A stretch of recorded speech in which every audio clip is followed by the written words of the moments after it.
It's your host over here, Runa, and I got a special invitation for you. Join me and the Changemakers in the No More Boxes movement, where we are raising awareness towards this limiting and isolating behavior that we human beings are constantly doing, placing ourselves and others into boxes. Invisible boxes that so often are not really serving humankind. All you have to do is to go to patreon.com/no more boxes, and for as little as $3 a month, you can become a changemaker and be with us on that journey, changing the world. Now let's get on with that podcast. You're listening to the Changemakers podcast, where we share tips, insight, tools, and stories from other changemakers designed to motivate you to become the change you want to see in your world. Make sure you join our Changemakers community at runamagnus.com/podcast. And now, this is your time to sit back, relax, and enjoy. Hello there, darling listeners, for the Changemakers podcast. Runa here again, yet with another guest. This time, we're talking to Stefanie Krievins. I just learned how to say her last name. I just learned to say that it's not Evans, it's Krievins. I love that. Just to tell you a little bit about Stefanie, she is definitely a person to go to when it comes to working with your team, when it comes to creating alliances within your team, and how to really handle the troublemakers within your team. I mean, if you're a leader, who doesn't need some sort of guidance how to deal with them if they're out there in your organization? Anyway, Stefanie was so kind to accept my invitation to become our guest and share some of the tips that she's using in her practice, so that people, overall humans, can become the change that they want to see in their world. So Stefanie, welcome to the Changemakers podcast. So thrilled to have you. Thank you. Oh my gosh, what a privilege to be here. I'm so excited. So are we. I want to dig instantly, directly, no question, no pause. I'm just going to go right into the question. Why is it important for organization to embrace their troublemakers? Oh, I love it. Let me answer this question by clarifying a couple of things real quick. So We have troublemakers in our organization, and these are the devil's advocates, the ones who are more pessimistic, the ones who they walk into the room, you're like, oh God, they're here again. But there's a little bit of truth to there's oftentimes truth in what they're saying.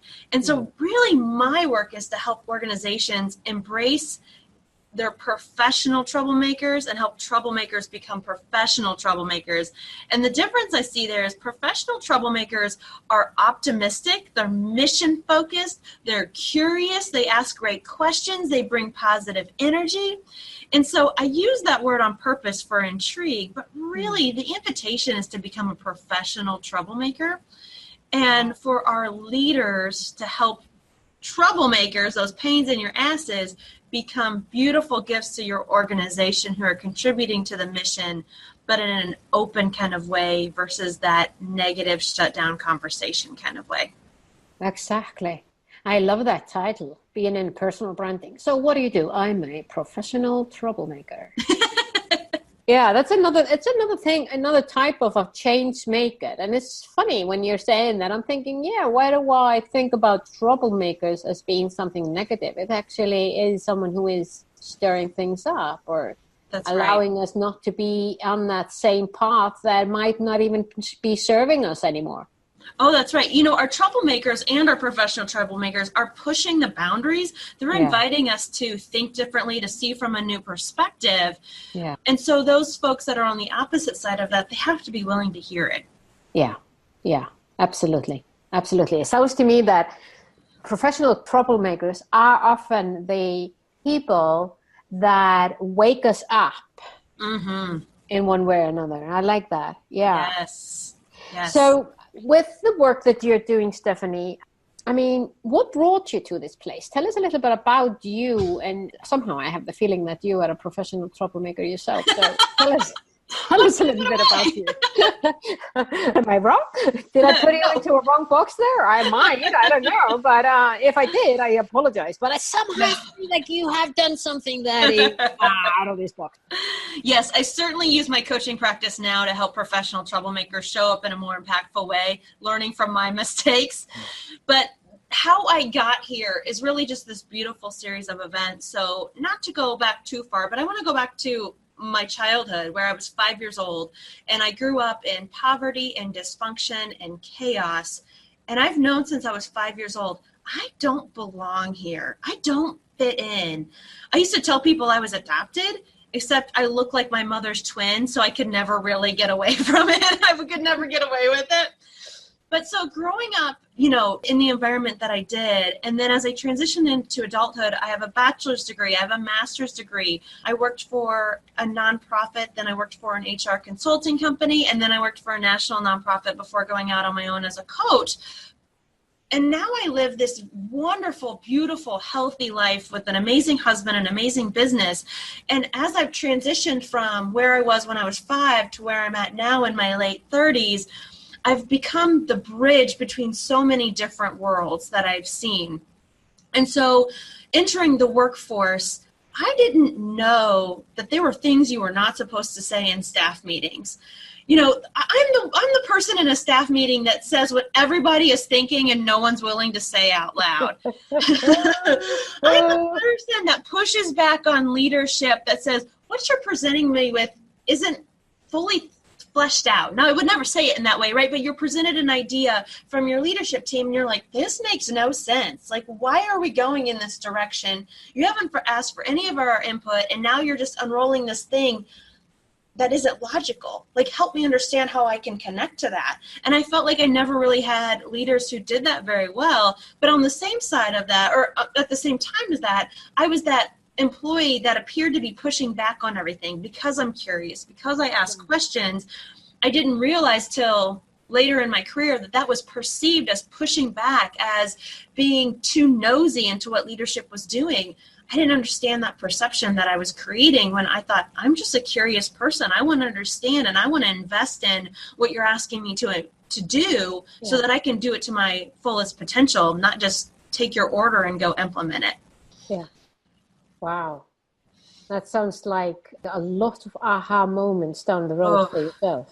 Absolutely. You know, the reason I found coaching in the way that I did is because I was working on this huge project at this national nonprofit, and I was so angry and frustrated. I thought my soul was going to jump out of my body. It was so mad at me for taking on yet another project that I didn't want to do, but I did it because I wanted to contribute to the mission. I said yes because I wanted to do something really big and important for this organization.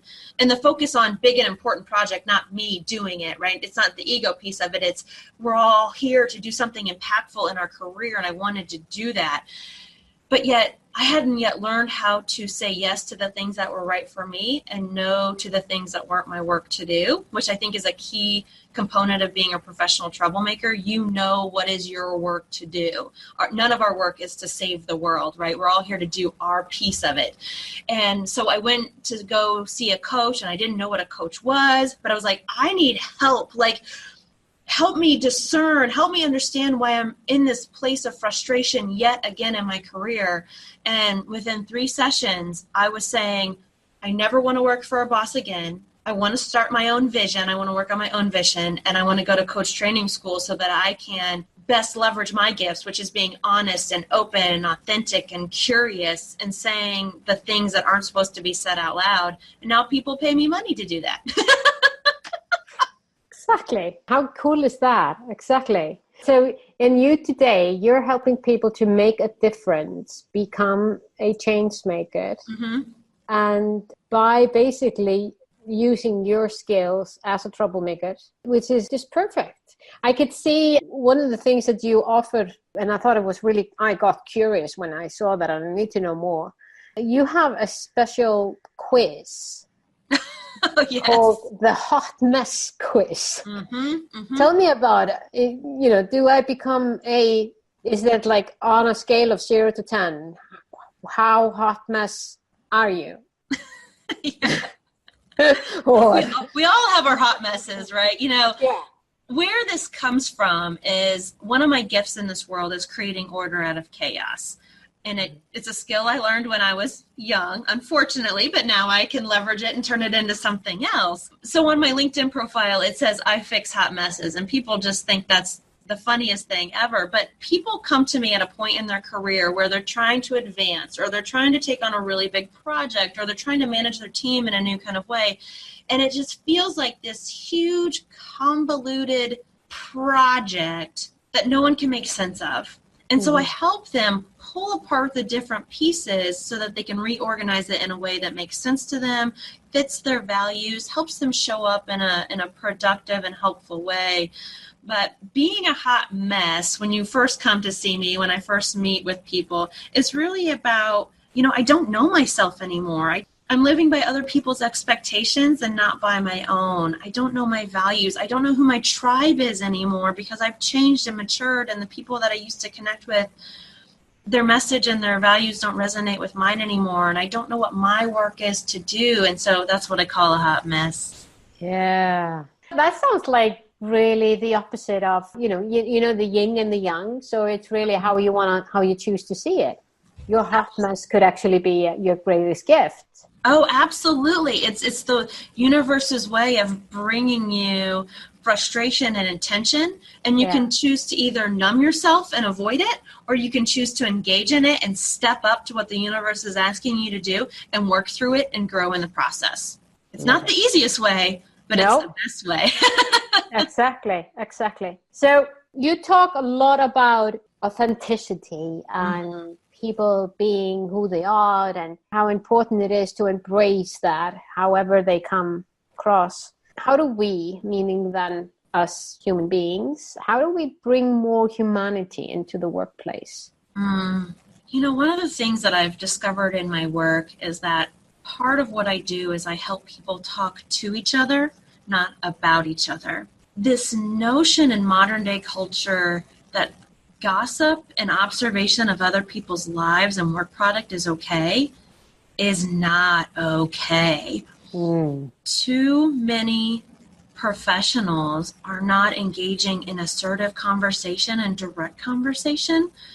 And it's heartbreaking because what that is it's a form of separating ourselves from other people, thinking, oh, they don't deserve to know the truth. They can't handle the truth because they're too sensitive and fragile, so I can't really help them understand how they're showing up in this world. And that really dehumanizes people because then we start judging them. We think they're weak or they're aggressive or they're combative. And it just takes away our humanity. And instead, we can approach people with this idea of, I don't have it all right, and I interpret your behaviors and your word choice through my own lens. Can we sit down and just talk about what our lenses are and how we view the world and just see what our commonalities are versus trying to divide ourselves in the workplace? It really is heartbreaking, some of the conversations I have. Yeah, that really is aligned with what we are doing with the No More Boxes movement. It's really about, how we put ourselves and other people into boxes that are dividing. And you're right. I mean, the moment that we do that, we are causing divisions and isolation and loneliness even. Yes. And that type of a conversation that you mentioned is, it's like I kind of like to see it as the first level conversation where that it's even worse than that when I think about it, because it's one thing to talk about the weather and the second thing to talk about other people as they versus us. Yes. And that constant division where there is so much more that connects us. Yeah, so I'm with you on that, Stefanie. Totally. Awesome. Yeah, absolutely. And then one final question to you. As you are working with people in workplaces, what do you see as the key, or are there steps that they can take just to be aware that they might actually be in a place that is not really nurturing them or their team? Yeah, I'm asked this question a lot, and I think it's a really important one, right? Like, how do you know when this isn't your work to do, and this is not the place for you to do it, and this is not your tribe of people to do it with? Yeah. The first step is always self-awareness and being honest with yourself. So do you know what your values are? And if you do know what your values are, how do those overlap with the organizational values, or how don't they? So that's one of your first clues. I think second is you have to ask yourself, are you willing to stay in this and learn from it and grow from it and accept the frustration and the tension and the conflict that may emerge because of it? Then if your answer is yes, then the answer is yes, this is your work and this is where you do it and this is who you do it with. Taking the easy path out is not always the right answer, and that's different from flow, right? So flow is you're moving with where the universe takes you because that's where you're meant to be. That's different than taking the easy path. And I think when it comes to discerning easy path versus flow, it's purely intuitive. Only you know the real answer, and you can only know that answer if you're self-aware, if you take time to get to know yourself, and if you connect the head logic, the heart logic, and the intuitive knowledge logic that you have innately inside of you. When you align all three of those, the answer will become crystal clear. Your body will tell you yes or no, stay in it, and how you need to grow and adapt in order to keep doing this work. Wow. Stefanie Krievins, thank you so much for your beautiful insights. Oh my gosh, thank you for having me. Thank you for letting me share this message with your listeners, and I hope I inspired folks to be a little extra sassy and a little professionally troublemaking today. And to our listeners, go to our show notes to find out more about Stefanie and how you can reach her, and the more about little things about what she's sharing that is not here in the episode, but will be in the show notes. That's it for me today.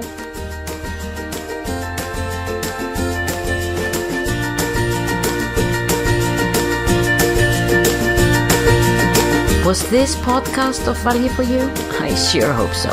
If so, feel free to share the love and give us your generous review on iTunes or Stitcher. And remember that you can always go to runemagnus.com to find out more about the Changemakers and how we can help you drive the change you want to see in your world.